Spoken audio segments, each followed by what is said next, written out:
Bom dia, boa tarde, boa noite a todos. Eu sou Caio Fel e está começando mais um TranslatioCast. No programa de hoje, nós vamos conversar sobre os usos do passado na política do presente, com uma ênfase maior na história medieval e antiga. Para isso, nós vamos conversar aqui com duas pessoas extremamente importantes que trabalham já com o assunto há algum tempo. Também vou estar acompanhado pela Rayane, que vai ser aqui a minha companheira no meio da entrevista. Gostaria de, então, antes da gente começar a nossa discussão, pedir para que os nossos companheiros de mesa se apresentem a vocês. Olá pessoal. Eu sou Eduardo Daflon, sou doutorando no programa de pós-graduação em História da Universidade Federal Fluminense. Como quem ouviu o último episódio talvez se lembre, me dediquei ao longo do doutorado ao estudo do campesinato durante a Idade Média, especialmente nos seus séculos iniciais, ali no contexto da Península Ibérica. E ao longo desses anos do doutorado me chamou muita atenção como alguns grupos empresariais têm se apropriado da história em benefício próprio. E aqui, marcadamente, o que me chamou muita atenção foi o agronegócio. Como é que esse grupo empresarial tem se apropriado da história da agricultura para se reforçar no presente. Olá, bom dia, boa tarde, boa noite a todos. Meu nome é Rayane Porto Grangeiro, eu sou membro do Translato Studio e também sou mestranda no programa de pós-graduação em História Social da Universidade Federal Fluminense. Olá, meu nome é Paulo Pachá, eu sou professor de História Medieval no Instituto de História da UFRJ, membro do INEP Precá e do PEN UFRJ. Estudo História Medieval já há mais de 10 anos, e nos últimos anos com uma atenção especial à questão das apropriações conservadoras da Idade Média. Bom, eu gostaria de começar o programa de hoje não com uma provocação, como as que a gente fez nos 2 últimos episódios, mas gostaria de propor uma desconstrução de uma ideia que circula na sociedade há um tempinho e que eu acho que seria uma das formas de a gente compreender os usos políticos do passado no presente, né? Como eu mencionei, eu sou mestranda do programa de pós-graduação da UF, e na minha pesquisa de mestrado eu trabalhei com a representação das mulheres da aristocracia anglo-saxã, que hoje é o atual território da Inglaterra, mas um período que a gente chama de Alta Idade Média, em uma obra literária específica, que é o poema Beowulf.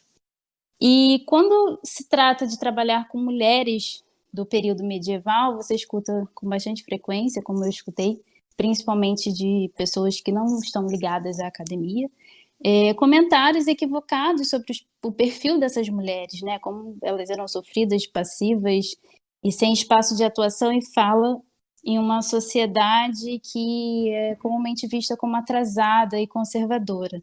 Então, essa percepção equivocada de Idade Média como Idade das Trevas, né? Ou seja, que liga o passado medieval a noções de atraso, de um período ruim ou grotesco da história, acho que ela precisa ser questionada, né, e esclarecida de certa forma.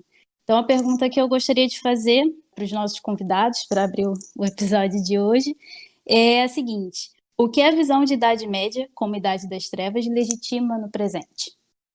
Acho que essa é uma pergunta bem importante, porque é uma pergunta que tem a ver com a percepção que a maior parte das pessoas tem sobre a Idade Média.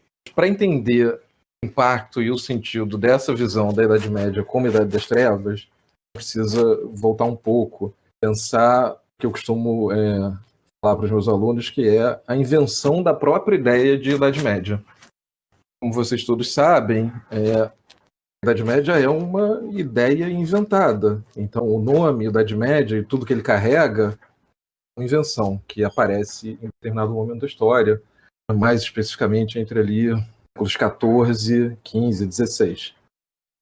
E essa é uma ideia inicialmente pejorativa, que está, portanto, muito associada à ideia de Idade das Trevas. Mas, ao mesmo tempo, essa ideia de Idade Média esteve e continua estando em disputa. É difícil falar a ideia de Idade das Trevas e pensar na contraparte dela. Vai surgir mais à frente, nos séculos XVII, XVIII e XIX, que é uma certa idealização e uma certa romantização da Idade Média. Então, o que é essa ideia de Idade das Trevas legitima no presente? O próprio presente, ou a modernidade. A ideia de que a nossa sociedade representaria um avanço inegável frente a um suposto barbarismo da Idade Média. Se a gente for pensar isso de maneira mais aprofundada, essa ideia de Idade das Trevas tem ainda uma outra função. Ela funciona como um espantalho para grupos de extrema-direita poderem defender e promover o que eu chamei que é a contraparte dessa ideia, ou seja, uma ideia de uma Idade Média idealizada.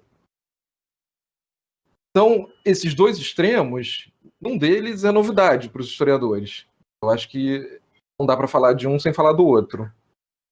Eu diria que a principal função, duas principais funções hoje da ideia de Idade das Trevas. É essa função genérica que ainda povoa o imaginário da maior parte das pessoas sobre a Idade Média. A Idade Média é esse tempo de barbárie. Mas, ao mesmo tempo, eu acho que ela ganha essa segunda função, que é virar um espantalho para que esses grupos de extrema-direita possam dizer, claro que a Idade Média não era isso, muito pelo contrário. Te ensinaram sobre a Idade Média está errado, que a Idade Média não era esse tempo de barbárie. Isso dá lugar a uma visão e a uma ideia de Idade Média completamente idealizada e completamente romantizada. Então, eu acho que o texto mais famoso sobre esse tema ainda e mais acessível, ainda é a introdução do livro do Hilário Franco Júnior, onde ele fala dos conceitos da Idade Média. Fala, bom, são dois preconceitos, né? Então, com um sinal trocado. Eu acho que ainda hoje essa oposição é interessante e é útil. E o mais interessante é que essa oposição gera formas novas de olhar a Idade Média, ainda que aparentemente a gente fique de um lado para o outro. A gente, enquanto sociedade mais em geral, não pensando os historiadores em específico.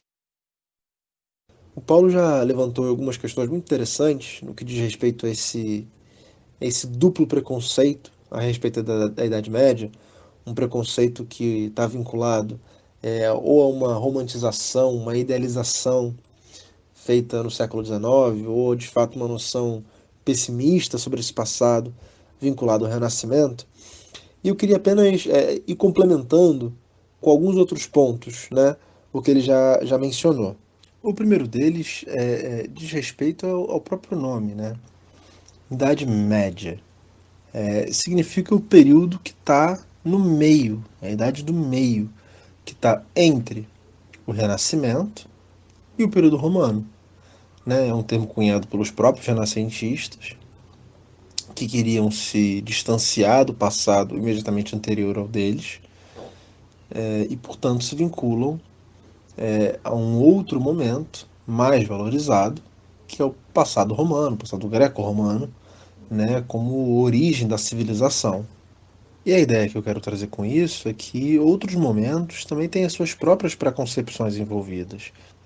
Então, não só a Idade Média está marcada por esses preconceitos, mas o passado clássico, a Idade Moderna.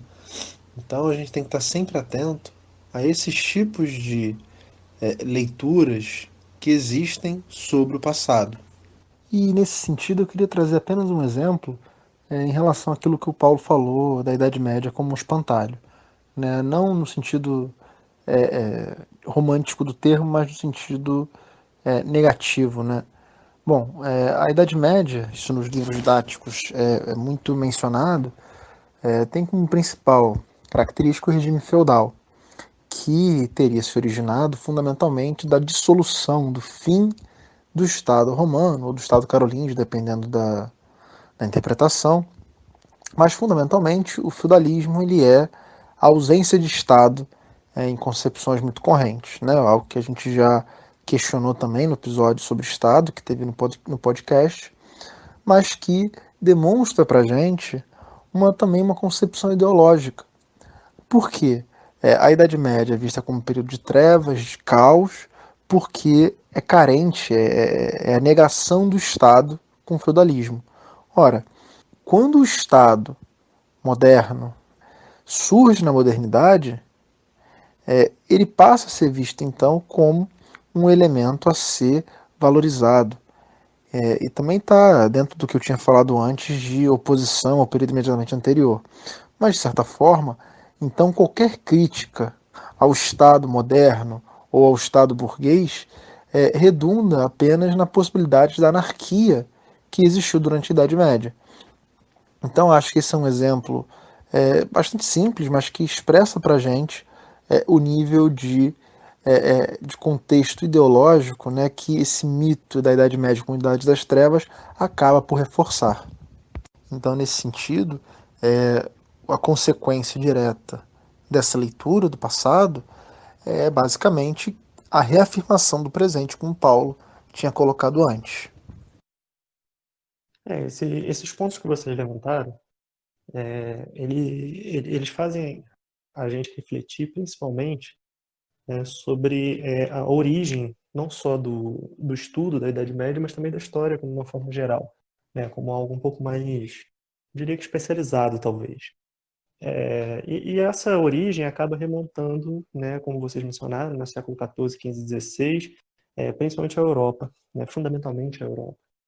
E aí é uma pergunta que a gente até já levantou, né, em outros podcasts, que qual seria, de repente, o motivo, né, ou a motivação de se estudar determinada parte do passado para poder compreender melhor o nosso presente. E aí, nesse sentido, eu queria fazer um questionamento para vocês, que seria como foi o processo, né, de vocês ao trabalhar com esse tipo de temática, né, com uma temática que percebe os usos políticos do passado, né, nesse nosso presente.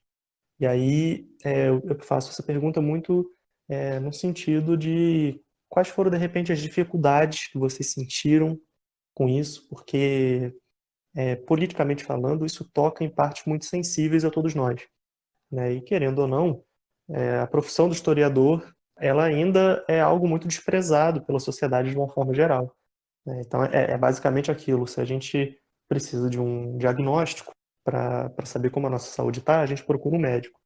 Mas se a gente precisa de um diagnóstico para saber como a nossa sociedade está, a gente dificilmente procura um historiador, procura um sociólogo, um cientista político e por aí vai, né? Então, a pergunta que eu faço para vocês é essa, né? Como é que foi o processo, né, de vocês para trabalhar com uma temática como essa? Então, Caio, como eu tinha comentado no último podcast, ao longo do mestrado eu primeiro me dediquei ao estudo do Estado, né, na Alta Idade Média, como é que se estabelecia as relações de dominação política sobre o campesinato, e ao longo do doutorado, o tema do campesinato foi ganhando cada vez mais importância para mim, e eu acabei decidindo enfocar a tese, né, no estudo do campesinato em si, mais uma vez, na Alta Idade Média, ali no contexto da Península Ibérica. Então, o mundo camponês passou a ser o eixo central da minha pesquisa, né? E nesse mesmo movimento, eu fui me aproximando cada vez mais com questões relacionadas ao estudo do mundo agrário. E num país como o Brasil, né, que viver no Brasil acabou influenciando a minha leitura sobre esse mundo agrário, né, um país marcadamente atravessado pela história do latifúndio, um país em que você tem uma profunda concentração de terra, em que o processo de modernização do campo resultou na expulsão de milhares de pessoas do campo para as cidades. Então, eu comecei a me interessar muito sobre como no nosso presente mais cotidiano o agronegócio agia, né? Como é que ele se estruturava, como é que ele se pensava. E aí, nesse processo, eu cheguei a um livro de um professor da Universidade Federal Rural do Rio de Janeiro, que é o Rodrigo Lamosa, e o livro se chama Educação e Agronegócio, a nova ofensiva do capital nas escolas públicas. E ao longo desse livro, que foi a tese de doutorado dele, que está publicada, inclusive, ele começou a tentar entender como o agronegócio se relacionava com as escolas públicas, sobretudo na região de Ribeirão Preto, em São Paulo. E ali ele utilizou para isso uma série de materiais, entre eles umas cartilhas que eram distribuídas nas escolas públicas. E aí, através dessas cartilhas e de uma série de outras iniciativas, como concursos de redação, valorização dos profissionais da educação dentro da perspectiva do agronegócio, a partir desses materiais ele tentou demonstrar como é que o agronegócio tenta criar uma outra visão sobre ele mesmo, né? Uma outra visão, uma disputa de consciências, digamos assim, através das escolas. E quando esse professor, Rodrigo Lamosa, me passou esses materiais, né, uma coisa que me chamou a atenção é que elas não são meras cartilhas que diziam, olha como é que o agronegócio é legal, olha como o agronegócio é bacana. Elas tinham também um projeto de história, um projeto de leitura do passado. E isso me despertou um grande interesse.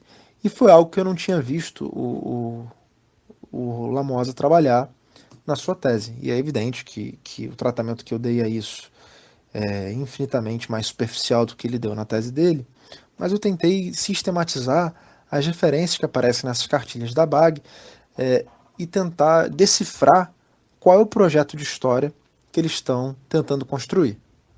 Então são basicamente duas cartilhas, essas que eu tentei dar um tratamento, né, para tentar decifrar esse projeto de passado. Uma primeira que foi produzida em 2001 e seguiu sendo utilizada até 2014, e uma segunda que foi publicada em 2014 e que segue sendo utilizado até hoje, né? E basicamente o que essas cartilhas dizem é que a história do agronegócio é a história da agricultura, né? Eles colocam o desenvolvimento da agricultura como etapas sucessivas e inexoráveis em direção à realização do agronegócio. Então, para vocês terem uma ideia, uma dessas cartilhas começa com o Neolítico, a chamada Revolução Neolítica, que é o momento em que, em vários lugares do mundo, as sociedades humanas começaram a plantar e a colher, né? Passaram a utilizar da agricultura de maneira sistemática. E aí você tem, basicamente, esse sendo a certidão de nascimento do agronegócio, mais de 10 mil anos atrás. E aí depois você vai ter uma etapa no Egito, você vai ter uma etapa na Idade Média, e isso vai culminar nessa cartilha com o processo de mecanização do campo e a Revolução Verde dos anos 80, 1980, né? E aí é sabido que o processo de maquinização do campo forçou e expulsou a população do campo, aumentando a desigualdade, aumentando a miséria, inchando as cidades. Só que na narrativa proposta pelo agronegócio nessa cartilha, o trabalhador rural sai da cidade, sai do campo em direção à cidade, buscando melhores condições de vida, num cavalo que está até sorridente. E aí o agronegócio não tem outra opção que não fosse maquinizar o campo. E aí é interessante como eles invertem a lógica causal dos eventos. E tudo isso culmina no atual sistema do agronegócio que a gente tem hoje. Então, essa é uma linha, uma trajetória para o agronegócio que se inicia desde o surgimento da agricultura milhares de anos atrás. Dessa forma, então, o agronegócio reforça sua posição no presente, se projetando para um passado imemorial. Então, dessa forma, não haveria alternativa ao agronegócio, porque ele seria o que sempre existiu. Então, dessa forma, elementos aparecem, como por exemplo o uso da tecnologia, o latifúndio, o agrotóxico, seriam indispensáveis para a produção de alimentos em larga escala, necessária para alimentar os grandes centros urbanos.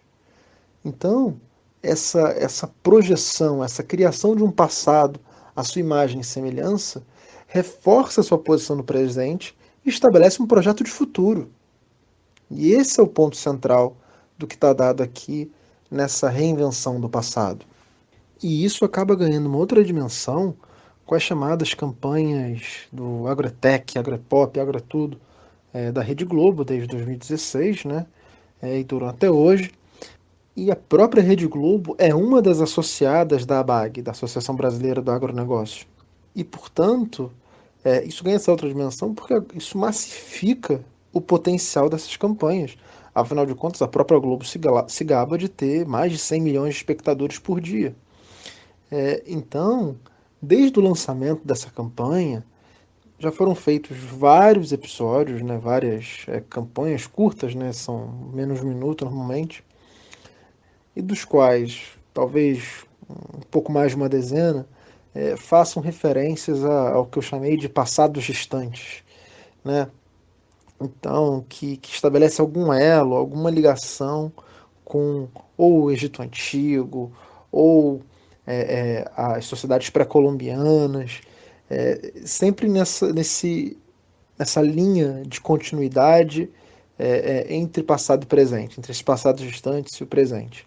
E talvez uma das mais marcantes para mim tenha sido justamente a referente à cana-de-açúcar, né, que menciona o Brasil Colônia.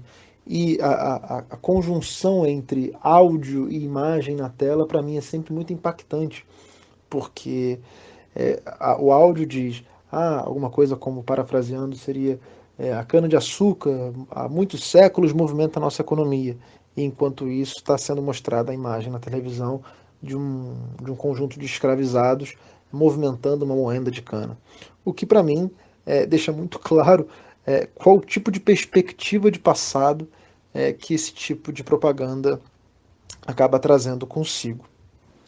Um último ponto, né, e agora eu começo a voltar de novo para as cartilhas, é a sugestão de que o grande problema da agricultura não é o agrotóxico, não é o latifúndio, não é os transgênicos, é que nas cartilhas o grande problema, né, isso não é dito, mas é inferido, o grande problema da agricultura é a existência de barreiras à circulação de alimentos. E isso é perfeitamente condizente com a proposta da Organização Mundial do Comércio, da OMC, desde a sua fundação em 1995. Na verdade, é algo que vem desde antes, né, das chamadas rodadas do Uruguai, da rodada do Uruguai em 1993, né, organizadas pelo GATT, né, que é o Acordo Geral de Tarifas e Comércio.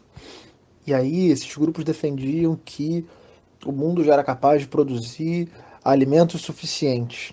O problema é que esses alimentos estavam muito mal distribuídos e que, portanto, a supressão de qualquer tipo de tarifa e restrição econômica ao comércio de alimentos seria a solução para a fome no mundo.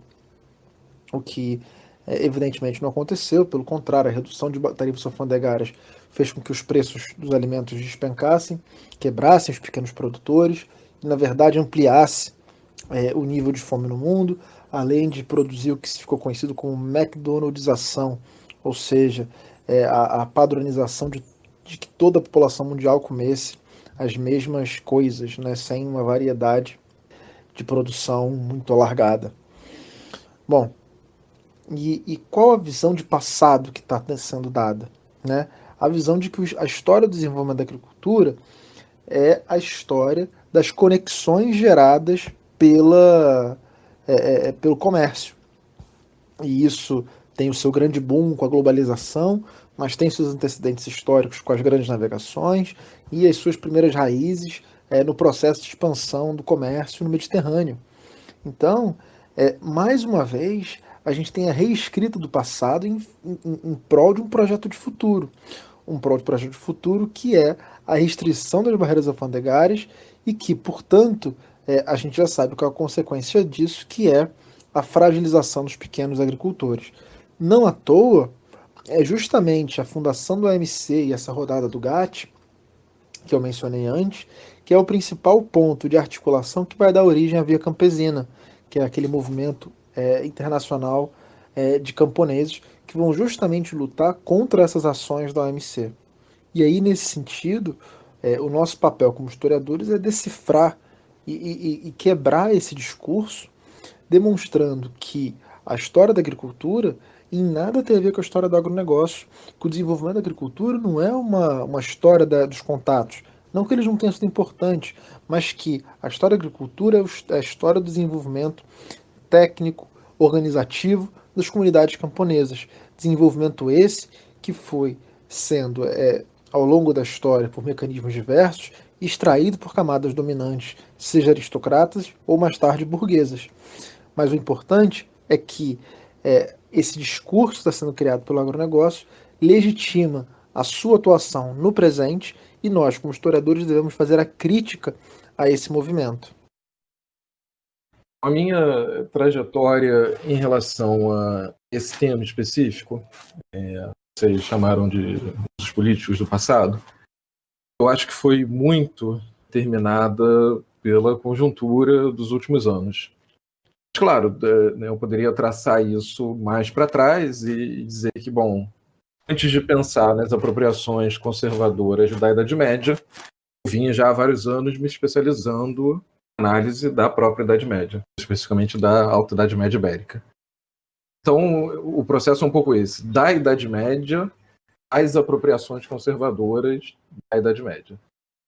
Para mim, tem dois pontos muito claros que determinaram essa minha trajetória, que são muito conjunturais, relacionados ao que aconteceu no mundo nos últimos anos. O primeiro deles é 2017, com aquele protesto Unite the Right, que aconteceu em Charlottesville, nos Estados Unidos. E, imagino que uma parte das pessoas se lembre, vários grupos de extrema-direita dos Estados Unidos desceram em Charlottesville porque uma estátua do general confederado Robert E. seria retirada.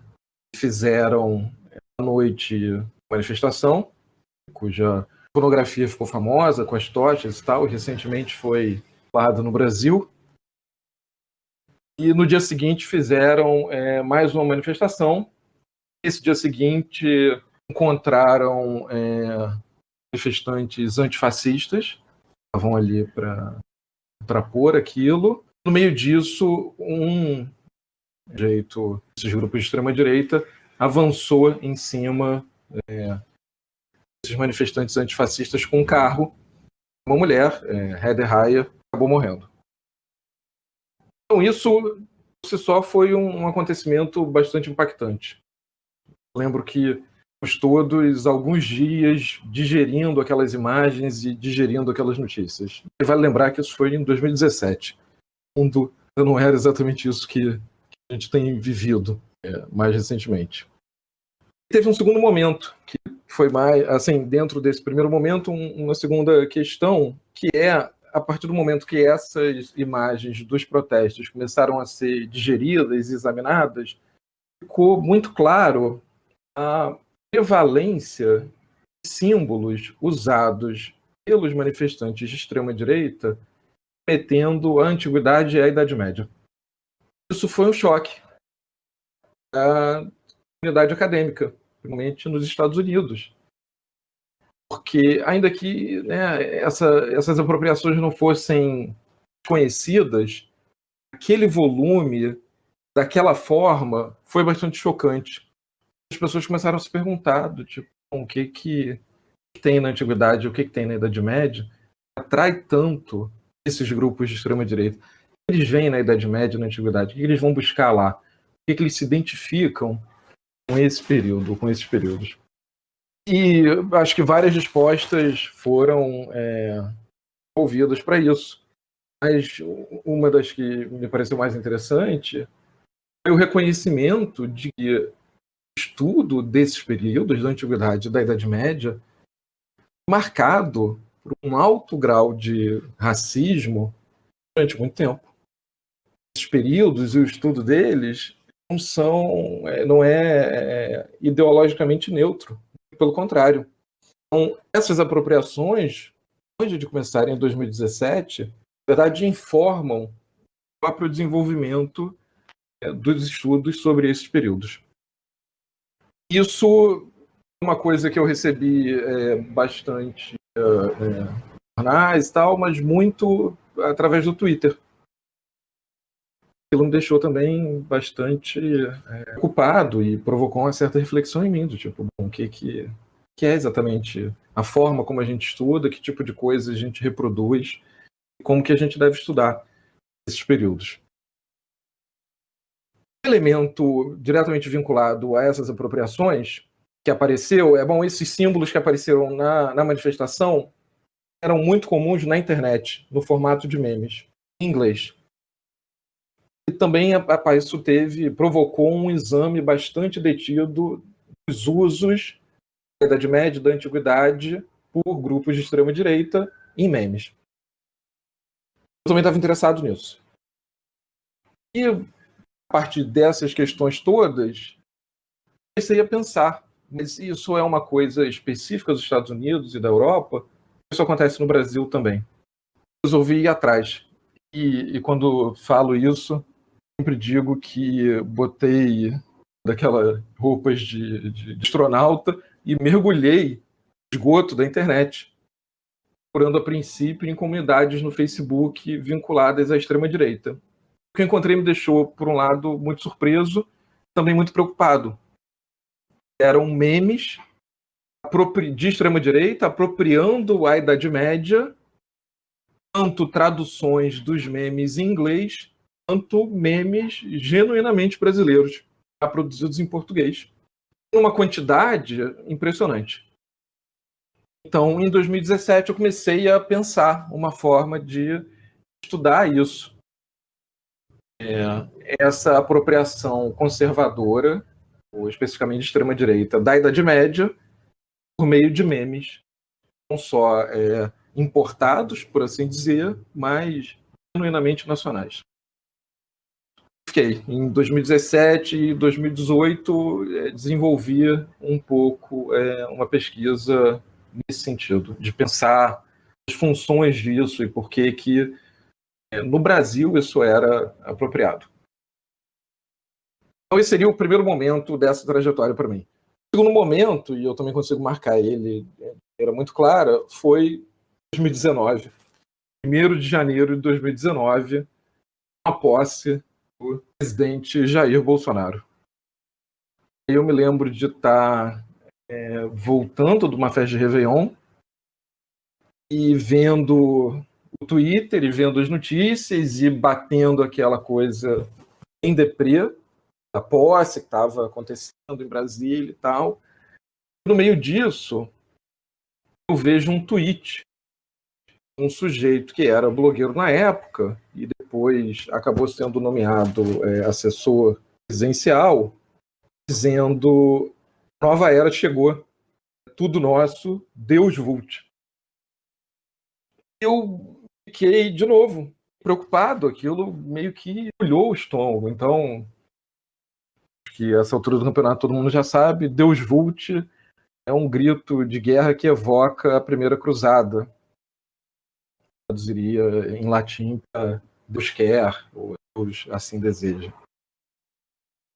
Então eu estava vendo aquilo ali, sendo na boca do jeito que estava no cerne do bolsonarismo, estava, no entanto, entrando no cerne do governo brasileiro. Para mim, as duas coisas estavam conectadas. Então, o que eu via nos 2 anos anteriores na internet, apareceu no governo. E, claro, esse é um governo, esse é um movimento extremamente vinculado às redes sociais, que faz uso dos memes. Tudo isso, para mim, apareceu como uma conexão. De repente, eu me vi, então, capacitado a oferecer algum tipo de explicação ou de análise por que aquilo estava acontecendo. Eu lembro, acho que naquele mesmo dia, a minha resposta a esse incômodo todo foi fazer uma thread, uma série de tweets, falando do porquê disso. Primeiro, é espantoso que aquilo está acontecendo. Como que a gente pode explicar essa coisa tão espantosa? Essa thread eu acabei fazendo em inglês, porque o que me interessava, então, naquele momento era discutir entrar em contato com quem estava pensando isso para os Estados Unidos e para a Europa. Essa thread acabou tendo alguma repercussão. As pessoas ficaram impressionadas, porque estavam vendo, então, no Brasil uma coisa que era bastante comum na Europa e nos Estados Unidos. Dessa thread eu acabei escrevendo um texto para um público amplo, também em inglês, onde eu pude desenvolver mais algumas hipóteses sobre o porquê disso, o porquê esse fascínio dessas tentativas de apropriação da Idade Média pela extrema-direita brasileira. Uma extrema-direita bastante vinculada ao bolsonarismo.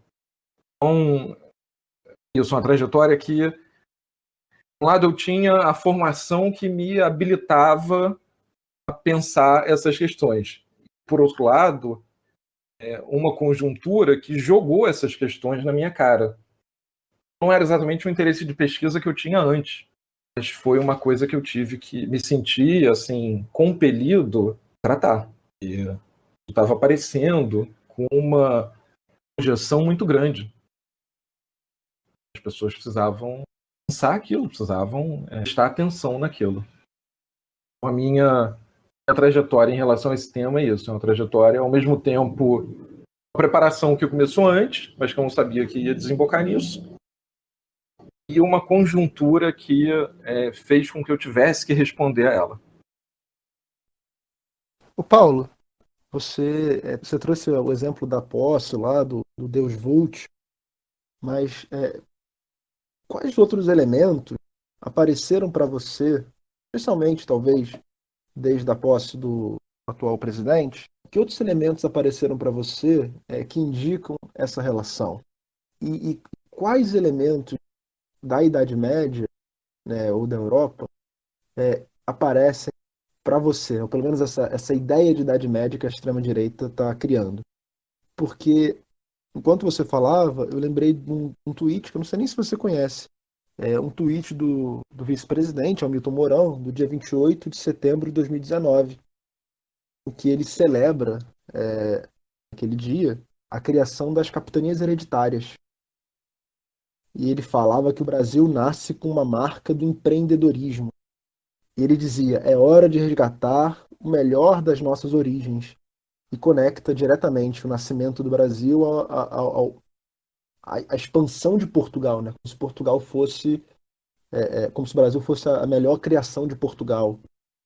E aí me parece que esse é um elemento chave, né, de conexão do Brasil com o passado europeu pela via da colonização. E, de repente, você explorar mais alguns elementos que aparecem para ilustrar melhor um pouco do que você está falando. Então, eu estou plenamente de acordo com você. Tem uma relação muito grande com isso. Mas eu acho que a gente tem que fazer uma separação aqui que é importante. Essa questão que o Mourão levanta, ela é muito própria do bolsonarismo, ou do olavismo bolsonarista. Tem relação direta, sublinhar ao máximo, enfatizar ao máximo essa relação do Brasil com Portugal. Ou, como você falou, essa relação põe o Brasil, um fruto da expansão portuguesa e da colonização. Isso é um meio para chegar em determinado lugar. Esse lugar é a Europa. Mais especificamente, uma ideia de civilização ocidental. Então, quando o Mourão está falando isso, ele está assim, enfatizando esse vínculo com Portugal, está dizendo que o Brasil seria isso, um fruto, isso que ele está chamando, entre milhares de aspas, de um empreendedorismo, mas Portugal é um meio do caminho, porque a questão é Portugal estar na Europa, isso ser a conexão do Brasil com essa ideia de civilização ocidental. Dentro do bolsonarismo, ou desse olavismo bolsonarista, isso aparece de maneira muito explícita também em textos do ministro das Relações Exteriores, Néstor Araújo, onde ele vai falar isso com todas as letras. Ele vai dizer o Brasil é a grande realização de Portugal. Por isso o Brasil está conectado à civilização ocidental, ou à civilização judaico-cristã.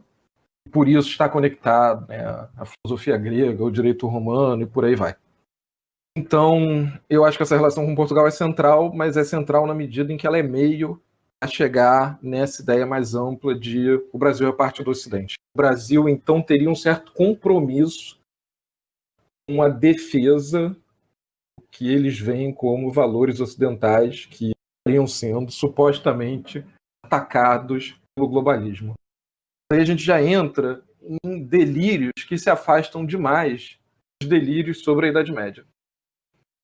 Uma outra coisa que eu queria... A gente depois pode entrar no porquê via Idade Média, né? Esse vínculo Brasil-Portugal, civilização ocidental, a concentração na Idade Média é um tema que a gente pode explorar depois. Uma coisa que eu queria enfatizar agora é essa visão da história do Brasil como fruto da expansão, da colonização portuguesa, tem uma outra consequência que não me parece que seja acidental. Ao contrário. Essa consequência é o apagamento da história do Brasil, da presença e da ação histórica de negros e indígenas. Então, quando o Mourão e o resto do slavismo bolsonarista enfatiza essa relação Brasil-Portugal, enfatiza de maneira positiva, estão fazendo também tirar qualquer tipo de reconhecimento da ação histórica de indígenas e negros. Como se o Brasil fosse o fruto de Portugal e ponto. Como se fosse fruto de Portugal tenha conseguido, então, se sobrepor a esses outros elementos. Então, uma coisa que eu formulei nesse texto que eu tinha mencionado antes, é uma concepção assim, pré-Gilberto Freire. O Gilberto Freire fala da coexistência das três raças do Brasil. O que o bolsonarismo faz ao pensar a história do Brasil é apagar completamente essas, entre aspas, duas outras raças. O Brasil é fruto dos portugueses, o Brasil é fruto dos europeus, o Brasil é fruto da civilização ocidental. O que esses grupos o que esses outros grupos iriam a contribuir para a história do Brasil não entra em pauta. Então, assim, acho que não só é a criação de uma versão fantasiosa sobre a história do Brasil, mas é uma violência, mais uma violência em cima da memória desses grupos. Mas é interessante, ao mesmo tempo, que a gente vê reações a isso. Então, o célebre desfile Mangueira no Carnaval de 2019 foi uma reação direta a isso, enfatizando, pelo contrário, o papel de indígenas e de negros na história do Brasil. Eu falei lá no início, né, a história está em disputa. A medieval e a história do Brasil, a história de qualquer outro período ou lugar, esteve e está em disputa. A gente vê essa disputa acontecendo hoje, assim, de maneira muito explícita. Bom, pensando nas últimas falas do Paulo, né, e diante dessas questões que a gente levantou aqui, em termos do uso da internet e de recursos cômicos, né, os memes, para reforçar e propagar essas ideias de uma vertente mais conservadora da sociedade, me veio à mente uma página do Facebook chamada Memes Nobres para Plebeus Ociosos, né, que eu acho que através de um humor assim, de uma fala rebuscada, acaba estereotipando e, enfim, reforçando o que é justamente o que a gente está aqui tentando desconstruir e que, por vezes, acaba passando batido pela gente por se tornar uma coisa engraçadinha, né? Então, acho que a gente tem que tomar muito cuidado com isso. E aí, pensando também na forma que as informações vêm circulando ultimamente, né, com destaque para rapidez e para o próprio questionamento da veracidade dessas informações, né, no caso das fake news, e, enfim, qual seria o papel dessas mídias e redes sociais no reforço desses usos equivocados do passado?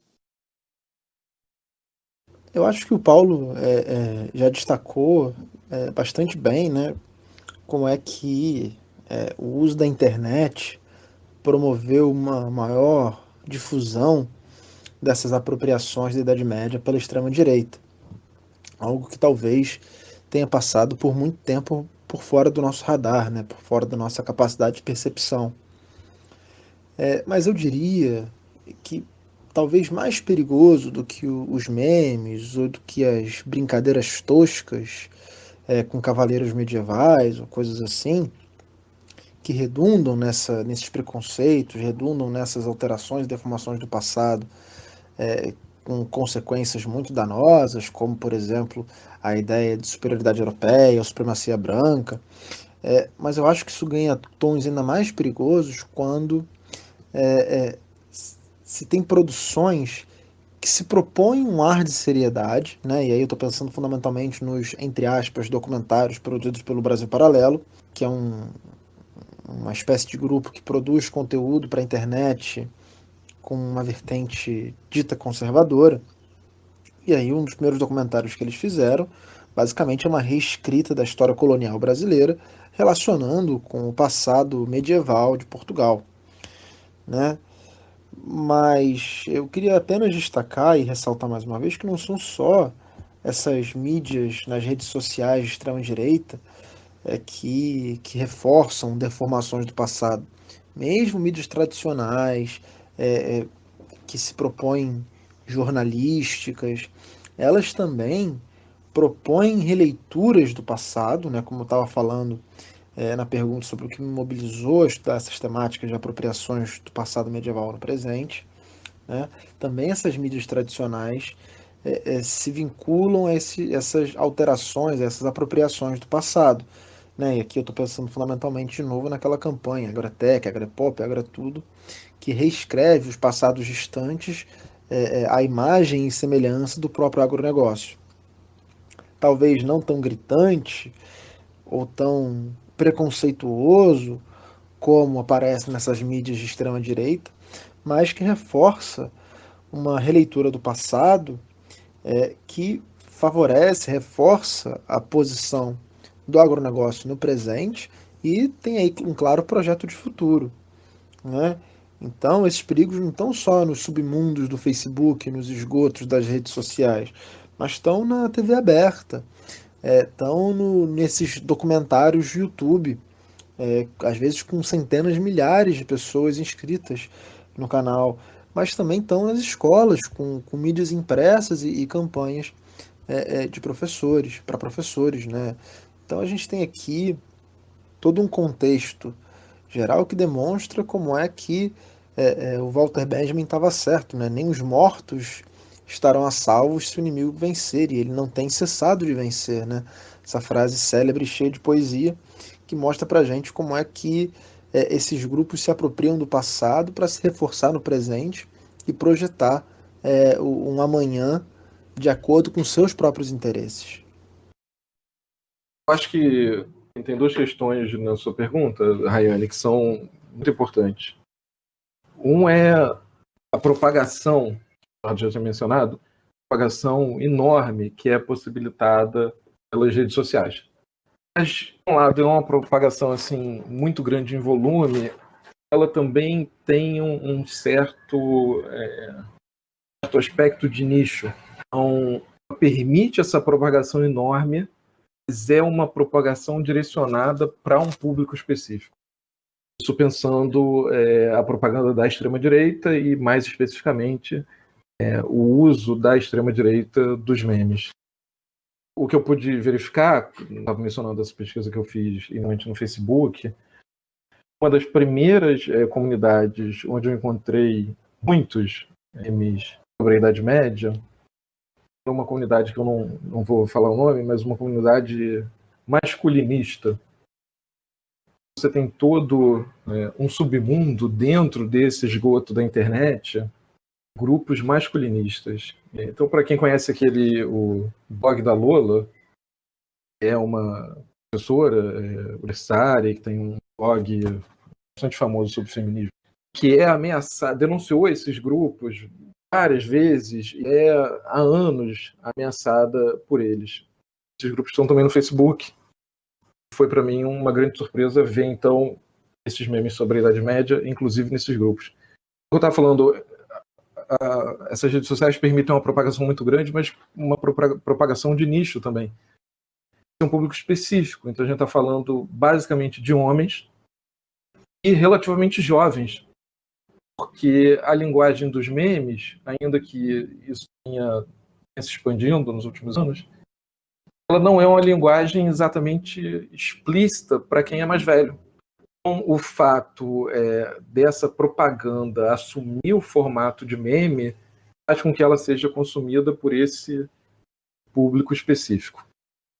Acho que o que as redes sociais permitiram, nesse caso, esse meme possa ser produzido num canto e possa ser espalhado, pelo mundo todo, pelo Brasil todo, que esse meme encontre muito rapidamente o seu público-alvo, porque essas pessoas estão justamente reunidas nessas comunidades, e que esse meme seja uma linguagem um pouco opaca, ela não seja imediatamente claro para qualquer um que vê o que é aquilo. E aí você destacou um outro ponto, esse é o segundo ponto que eu tinha mencionado, eu acho que é crucial e que eu acho que muitas vezes as pessoas não percebem, é o uso que a extrema-direita faz do humor enquanto forma de legitimação. Então, nessa comunidade, a gente vê isso como tática geral da extrema-direita, né? A coisa da zoeira. Os diversos símbolos usados por grupos de extrema-direita, e aí alguém vai lá e aponta e diz, isso é um símbolo, né? E aí alguém fala assim, claro que não, isso é só a zoeira. Ou mesmo memes que foram apropriados pela extrema-direita, a partir do momento que foram identificados dessa forma, a resposta sempre é, claro que não, isso é só a zoeira. Então essa é uma tática assim, conhecida, comum da extrema-direita. Quando isso se junta com os memes sobre a Idade Média, você tem aí um combo muito forte. E às vezes vai se apresentar de maneira muito explícita. Então não sei, um meme islamofóbico, explicitamente islamofóbico, positivando as cruzadas e despejando islamofobia, é apresentado de maneira supostamente engraçada. Seria um exemplo mais extremo, qualquer um que esteja analisando aquilo com mais cuidado vai perceber que é uma capa de humor muito fina, assim, muito superficial. Mas a gente pode ir para o outro extremo, que é memes que não necessariamente são tão explicitamente vinculados à extrema-direita ou a posições de extrema-direita, mas que reproduzem ideias e visões sobre a Idade Média vinculadas a essa percepção que a extrema-direita tem sobre a Idade Média. Eles fazem isso na via do humor. A página que você indicou faz isso no sentido de que reproduz uma ideia ultrapassada e apropriada sobre a Idade Média. Em outros casos, que pode reproduzir mesmo as mais explicitamente preconceituosas, que vai reproduzir de maneira muito direta o machismo, a misoginia, a ideia de que as mulheres não tinham nenhum tipo de papel ou voz na Idade Média, ou às vezes mesmo a islamofobia vai aparecer de maneira mais escondida. Então eu acho que isso é importante, porque eu já vi pessoas que compartilhando esse tipo de material e eu tenho certeza que sem perceber como que isso reforça esses memes da extrema-direita ou essas visões da extrema-direita sobre a Idade Média. Então acho que isso é muito importante. O humor não pode ser desculpa a reprodução de uma visão islamofóbica ou de uma visão misógina. Usar o humor como desculpa para isso, forma de legitimar essas visões, é uma tática conhecida e reconhecida da extrema-direita. E eu acho que tem uma segunda questão que é, bom, tudo bem, as redes sociais são usadas dessa forma, ou têm sido usadas dessa forma, e se apresentam então como um problema. O que a gente pode fazer sobre isso? Enquanto especialistas, enquanto historiadores, enquanto professores, o que a gente pode fazer? As redes sociais não vão desaparecer. Não dá para assumir uma posição de negação. O que a gente pode fazer, o que me parece uma estratégia interessante, é ocupar esses novos espaços. De um lado, desconstruir esses memes, desconstruir essas visões sobre a Idade Média. Mas, por outro lado, a gente precisa fornecer elementos para novas visões sobre a Idade Média. Fornecer elementos para os produtores de memes sobre a Idade Média do futuro. Para não divulgar uma ideia de Idade Média que não é a ideia que a extrema-direita faz sobre a Idade Média. Então isso é uma coisa que eu acho que a academia pode fazer e a academia tem uma responsabilidade com isso. De um lado, desconstruir essas visões típicas da extrema-direita e, do outro lado, construir, promover, divulgar visões mais adequadas em relação à historiografia atual. Mas isso também passa pelo ensino básico. E eu acho que a gente tem uma questão bem difícil que precisa ser enfrentada. A primeira ressalva que eu tenho que fazer é: eu fui professor do ensino básico e conheço, sem nenhuma sombra de dúvida, condições de trabalho encontradas pelos professores no ensino básico são, na sua imensa maioria, terríveis. Condições de trabalho muito ruins, e que, em meio a essas condições, os professores consigam fazer o que fazem, já é incrível. É, assim, uma ação valorosa e que merece ser reconhecida dessa forma. Então, claro, o que eu vou falar aqui especificamente sobre a Idade Média, na verdade, pressupõe uma transformação dessas condições de trabalho. Então, a gente precisa de melhores condições estruturais de trabalho, melhores salários, formação, tudo isso. Eu acho que também precisa estar no nosso horizonte, ainda que isso esteja mais à frente, a forma como a Idade Média é ensinada, como ela é apresentada aos alunos do ensino básico. De maneira geral, infelizmente, são visões muito tradicionais sobre a Idade Média. Claro que o livro didático possibilita e até joga um pouco o professor nessa linha. Mas o resultado final é esse. Os alunos do ensino básico vão ter contato com uma ideia de Idade Média superficial e muito tradicional. Vai ser, por sua vez, reforçada pelas outras mídias, o cinema, pela televisão, pela literatura. Então, a academia precisa oferecer um contraponto a isso. Seria muito inocente pensar que a academia fosse capaz de fazer isso sozinha, sem ter algum tipo de parceria ou de transformação a forma como a Idade Média é ensinada no ensino básico também. O que eu acho que é talvez um pouco, no meio dessa situação terrível que a gente está vivendo, uma coisa que é positiva é que a academia está sendo jogada na internet.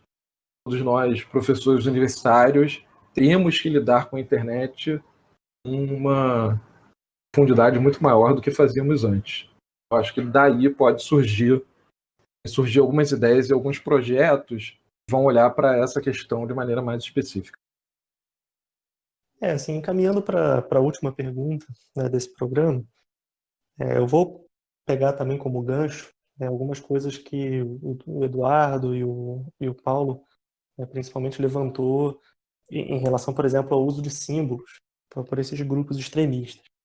A gente já conhece, né, há tempos, por exemplo, de grupos estadunidenses ou de grupos europeus que se valem de símbolos neonazistas, né, para poder difundir as suas ideias, ou seja, em manifestações mais explícitas, né, nas ruas, ou como a gente já vem discutindo aqui, né, através das redes sociais. E agora, no final do mês de maio, aqui no Brasil, né, em uma manifestação em apoio ao presidente Jair Bolsonaro, foi constatado que um determinado grupo estava carregando consigo uma bandeira, né, que possuía um símbolo que foi reconhecido como um símbolo que vem sendo utilizado por pessoas, né, por manifestantes entusiastas, né, de um partido de extrema-direita ucraniano, e que esse símbolo, né, carregaria consigo, então, uma recordação, né, e uma idealização de um passado positivo nazista para essas pessoas. E aí, nesse sentido, né, a imprensa, obviamente, divulgou esse tipo de notícia, né, esse acontecimento, e o símbolo, né, em questão se tratava do brasão de armas, né, da Ucrânia, e é um símbolo que até hoje, né, é utilizado pela Ucrânia, mas é um símbolo que remonta a mais de 1000 anos atrás. Quando a gente olha para o passado alto-medieval e olha principalmente para a região do que hoje é a Rússia, a gente tinha o rei Vladimir o Grande, que era chefe, era o líder dos russos, que seria um povo de origem nórdica, e que durante o governo dele, que vai de cerca de 980 a 1015, já tinha uma cunhagem de moedas e que nessas moedas estava presente esse brasão, por exemplo. Né? Então é um símbolo que foi ressignificado, né, atualmente por esses grupos. Da mesma maneira que a suástica continua sendo constantemente ressignificada, né? Obviamente que o caso dos nazistas com Hitler seja o mais evidente, né? Mas a suástica vale sempre a gente lembrar, né, que é um símbolo que remonta a inúmeras tradições. A gente consegue ter identificações tanto na Ásia quanto na Europa da utilização desses símbolos. Por exemplo, na Europa, a própria região escandinava, mais uma vez, de tradição dos povos que ficaram conhecidos como vikings, né? A suástica, por exemplo, era uma representação, né, do Sol. Então, isso a gente está falando de séculos 8, 9, né? Se a gente for também recuar um pouco mais no tempo, for para o século IV, V, né, e abordar principalmente as regiões onde hoje é a atual Inglaterra ou Alemanha, né, a gente vai ver a suástica como uma representação, por exemplo, do passar das estações. Né? Então, mais uma vez, uma representação associada também ao Sol, mas bem distinta do que vem sendo trabalhada hoje. Né? Então, enfim, o ponto que eu quero chegar é para vocês, né, especificamente, por que do fascínio, né, desses grupos conservadores extremistas, né, o porquê desse fascínio com esse passado antigo medieval. Né, o porquê há a necessidade de, por exemplo, carregar símbolos como esse, né, da suástica, ou símbolos do brasão de armas da Ucrânia, ou até mesmo entoar, né, determinadas frases, como Deus Vult, fazendo recordando, né, portanto, um passado referente às cruzadas. Né? Eu queria que vocês comentassem um pouco mais sobre isso. Então, Caio, essa questão que você coloca me parece bastante fundamental, né? E os símbolos que você destacou remetem a uma Europa medieval, uma Europa antiga. E ao longo da discussão a gente meio que já foi abordando o porquê dessa relação tão estreita com esse passado antigo e medieval, né? E eu acho que os pontos que a gente já levantou, e eu queria apenas aqui reafirmar, é uma relação com um passado distante, né? Ou seja, vinculando esses grupos ditos conservadores apenas a tentativa de manter uma tradição de séculos ou milênios atrás. E eu acho que os principais elementos que concorrem para esse processo dizem respeito a uma relação do cristianismo como uma religião, uma fé fundante para o Brasil, né? E a ideia de embranquecimento. Eu acho que esses são os dois principais elementos explicativos que apontam para a gente essa relação com esse passado antigo e medieval. Eu acho que eu pensaria um pouco por aí nesse sentido. E aí, enquanto você falava, eu fiquei pensando e acabei lembrando da arquitetura da Assembleia Legislativa do Estado do Rio de Janeiro, que é uma arquitetura em estilo eclético, mas que tem muitos e muitos elementos que remetem ao passado romano, as estátuas brancas, palavras em latim, lex, ius, né, lei, justiça. E um dos elementos que aparecem nessa Assembleia Legislativa é o facho, né, que é uma machadinha envolta em vários gravetos de madeira, que simbolizaria a unidade, a ideia um único tronco de madeira é capaz de ser quebrado, mas quando você coloca vários associados, a ideia corporativista, né, a ideia de que você é mais forte na unidade. E esse é um símbolo romano, que está em várias obras da arquitetura romana, e está ali representando a Assembleia Legislativa, né, de novo reforçando a ideia de que o passado romano funda a civilização ocidental e coloca o Brasil nessa longa trajetória de países vinculados a essa tradição ocidental. Processo não muito diferente do que vai acontecer com a construção da capital dos Estados Unidos, Washington, e enfim, tantos outros lugares, na América Latina também, esse processo se repete. Mas veja, como é que esses símbolos são apropriados de forma diferente, ainda que talvez com uma matriz comum. Esse facho que aparece na Assembleia Legislativa do Estado do Rio de Janeiro um elemento que vai ser reapropriado pelo fascismo italiano. Um dos principais símbolos do fascismo italiano é o facho. Então, Isso demonstra para a gente como é que a relação com esse embranquecimento também tem a ver, também é experimentada na Itália do Mussolini. Né? Eu estava lembrando agora também de um outro cartaz de 1944, que representava uma estátua do Augusto, aquela estátua branca, e embaixo dela estão dois soldados estadunidenses negros, e escrito na imagem, não prevalecerão, não vencerão.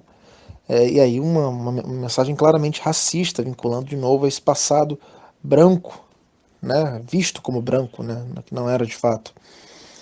Mas eu acho que esses são os principais elementos. No caso do Brasil, reforçando mais uma vez a ideia do cristianismo e do embranquecimento como elemento-chave para entender esses símbolos que são reivindicados a todo momento por esses grupos conservadores ou de extrema-direita. Eu concordo com observações do Eduardo. Acho que a gente precisa, para entender esse fascínio, para entender o que na base dessas apropriações conservadoras da Idade Média, da Antiguidade, eu acho que a gente precisa pensar na relação presente-passado. Normalmente a gente pensa na relação passado-presente, né? Essa é muito imediata. É pensar que o nosso presente é fruto de um determinado desenvolvimento do passado. A gente precisa pensar também na relação presente-passado. É o que a gente vê nessas apropriações, onde do presente se vai até o passado para buscar alguma coisa. Ou se constrói determinado passado para nessa imagem construída do passado buscar alguma coisa. Eu acho que, no entanto, é importante fazer uma distinção aqui. Existe, e isso se conecta lá com a primeira questão, a ideia de Idade Média como Idade das Trevas. Não existe uma coisa de que querem transformar o Brasil na Idade Média, ou querem fazer o Brasil voltar para a Idade Média. Isso é um absurdo. Isso reflete, né, essa visão preconceituosa da Idade Média como Idade das Trevas, mas isso é um absurdo também do ponto de vista da historicidade das coisas. Então, é importante pensar que o projeto desses grupos de extrema-direita não é tornar o Brasil, a Europa, os Estados Unidos medieval de novo. A questão é, no entanto, que esse fascínio e essas apropriações permitem que a gente consiga vislumbrar um projeto de futuro. Então, essa relação presente-passado não é uma relação de voltar para determinado passado. É uma relação de construir uma imagem do passado, colher nessa imagem determinados elementos para que isso seja um projeto de futuro. Então, esses grupos todos não estão olhando para trás simplesmente porque são fascinados com a Idade Média. Estão olhando para trás porque pretendem encontrar nesse passado elementos que informam o seu projeto de futuro. A questão é sempre que tipo de sociedade a gente vai ter no futuro. Aí, recuperando um pouco a fala do Eduardo, eu acho que são 3 elementos principais. Essa imagem de passado se constrói em 3 elementos básicos que vão, por sua vez, informar determinado projeto de futuro. Eu acho que no caso da Idade Média, esses 3 elementos são a Idade Média, nessa visão fantasiosa, vai aparecer como um passado branco, racialmente puro, entre aspas, se só existissem pessoas brancas na Idade Média, como um passado cristão, como se a única religião existente na Idade Média fosse o cristianismo, como um passado patriarcal.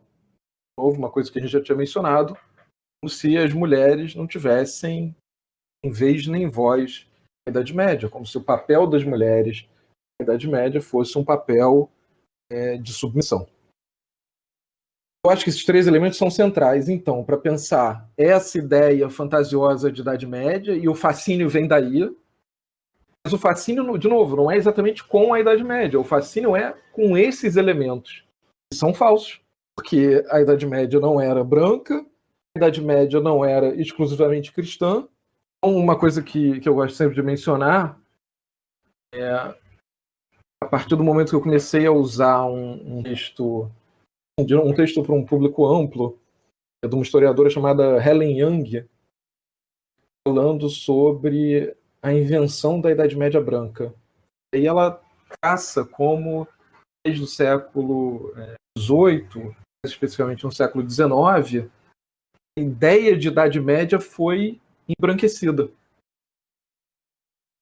Ela desconstrói isso, obviamente, e fala o mundo deveria saber que não existia só gente branca na Idade Média. A partir do momento que eu comecei a usar esse texto em sala de aula, o que me marcou muito foi a surpresa dos meus estudantes com isso. Tipo, como assim só não tinha gente branca na Idade Média? Porque a ideia é a imagem que eles vieram construindo da Idade Média, do ensino básico, das redes sociais, da literatura, do cinema, da televisão, é uma ideia de uma Idade Média branca. Então, você fala para uma pessoa, né, fecha o olho e pensa na Idade Média. Qual é a cor das pessoas? Branca. Então dizer assim, não, isso não faz o menor sentido. A Idade Média, mesmo pensando essa Idade Média como europeia, gente, outras tonalidades de pele ali. Como tinha gente com outras religiões, como tinha uma série de mulheres em posição de liderança, e uma série, mais do que isso, uma forma de agência feminina muito intensa, ainda que não necessariamente explícita. Então, o que eu acho que isso põe para a gente, né, como é que a gente contrapõe, então, essa visão imaginada da Idade Média como sendo um passado branco, cristão e patriarcal? Acho que um caminho importante é pensar o que é essa Idade Média. Para onde que a gente olha quando está olhando para a Idade Média? Tradicionalmente, a Idade Média é pensada, principalmente no Brasil, como a Europa Ocidental. Para não dizer como determinadas regiões da Europa Ocidental. Isso é um problema por si só. Então, pensar a Idade Média como não sendo essencialmente mediterrânea é um limite assim, que quase inviabiliza a análise de qualquer região da Europa Ocidental. Então, assim, no mínimo, a Idade Média é mediterrânea. No mínimo, a Idade Média pega a Europa, o norte da África e uma parte da Ásia. Mas eu acho que a gente pode ir além. Pode pensar a Idade Média como sendo mais ampla ainda. Por que a Idade Média não é afro-eurasiana? Por que a Idade Média não pega a costa oriental da África? Por que a Idade Média não vai até a China? Por que a Idade Média não inclui a Índia? Pensar que a Idade Média é meramente a Europa Ocidental é um corte totalmente arbitrário. Sem dúvidas, a gente tem aí um longo caminho para desconstruir a Idade Média em seus mais diversos aspectos, e nós aqui do Translatcast, fazendo minimamente a nossa parte, a gente espera estar contribuindo, né, para isso. Então, hoje eu gostaria de agradecer os nossos convidados, né, ao Eduardo Daflon e ao Paulo Pachá, por terem participado desse debate aqui com a gente. E gostaria de pedir aos nossos ouvintes que nos seguissem nas nossas redes sociais. Estamos no Instagram, no Facebook e no canal do YouTube. Os nossos episódios estão disponíveis nas mais diversas plataformas digitais. Vocês conseguem encontrar nas nossas redes sociais. E é isso. Obrigada.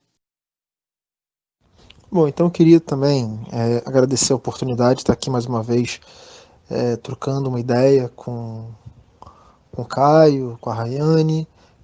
Agradecer também a presença do Paulo, que além de um amigo, é uma pessoa que teve uma importância muito grande ao longo da minha formação. Enfim, acho que várias questões apareceram aqui nesse episódio que a gente poderia desdobrar em discussões futuras. Então fico aqui com a expectativa de que a gente volte a essa temática numa outra oportunidade. Eu queria também agradecer imensamente o convite. Foi um prazer enorme participar dessa conversa com vocês sobre um tema que parece para mim como muito urgente. Essa questão está colocada hoje. Mencionei lá no início, ver isso cerne do governo atual, uma coisa que me causa um sentimento de urgência muito grande. Eu queria terminar só lembrando uma coisa. Tem uma imagem, um painel que apresenta uma figura ornamentada com uma roupa assim, de capa de choque, um outro grupo atrás, assim, em posição de defesa. Na frente desse segundo grupo tem uma mulher, e ela está segurando uma coisa como se fosse um livro grande, assim, meio livro, meio escudo. Nele está escrito: a história é uma arma. Eu acho que essa é uma coisa que, como historiadores, a gente precisa ter muito presente. A gente se debate muito sobre o sentido de estudar a história, e mais ainda sobre o sentido de estudar a história medieval.